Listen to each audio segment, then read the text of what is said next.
आतंकवाद की नज़र से देखिए दोस्तों, 2008 एक ऐसा साल रहा है जो हमेशा से याद रहेगा, एक काले साल की तरह। देखिए, इसमें टेररिज्म की इतनी बड़ी बड़ी घटनाएं इस देश ने देखी। उन सब के बारे में दोस्तों आज की वीडियो में हम लोग बात करने वाले हैं।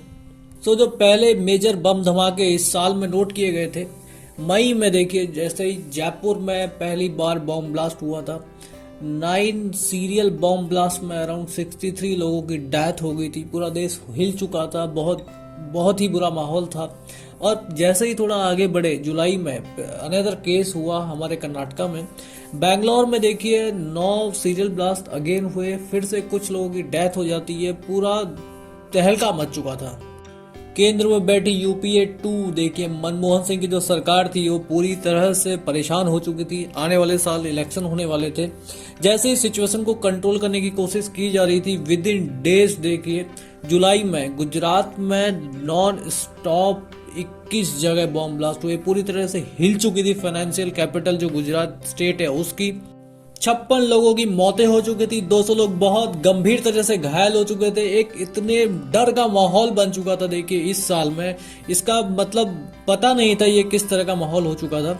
और फिर थोड़ा सा स्टेबल जैसे ही कंट्री होना शुरू होता है, फिर नवंबर में आपको पता था मुंबई में क्या हुआ। मुंबई में देश का इतना इंटेंसिव अब तक का सबसे बड़ा मुंबई बॉम्ब अटैक 2008 ने ही देखा था।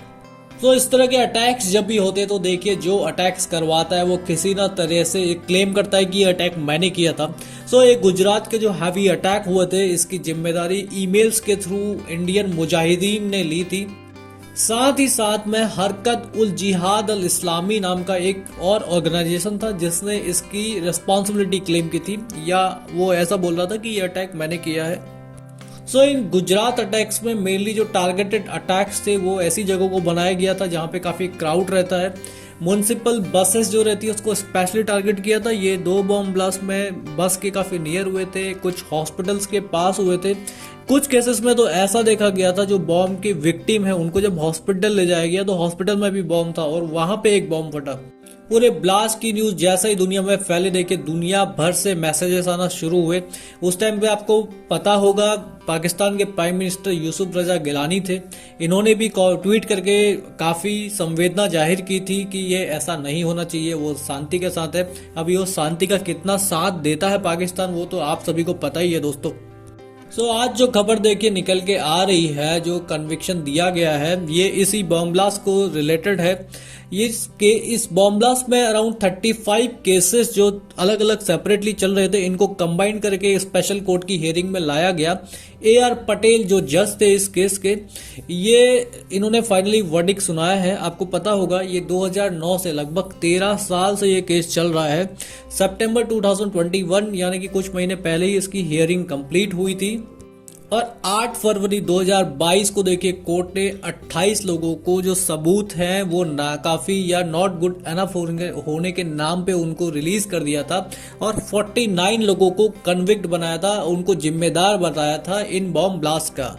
उसी कंटिन्यूएशन में आज ही शाम को देखिए 38 लोगों को फांसी की सजा सुना दी गई है और 11 लोग जो बचे हुए हैं 49 में से, इन 11 लोगों को कंप्लीट लाइफ सेंटेंस सुनाया गया है। पर जैसा कि आपको पता ही है हमारी जुडिशरी कुछ स्लो काम करती है दोस्तों। अभी इन जो कन्विक्ट्स हैं इनके पास बहुत ऑप्शन है। ये हाई कोर्ट में जा सकते हैं, ये सुप्रीम कोर्ट में जा सकते हैं और फर्दर शायद कुछ 5 साल 10 साल और लग जाएं। फाइनली पता नहीं इनको सजा हो भी कि ना हो।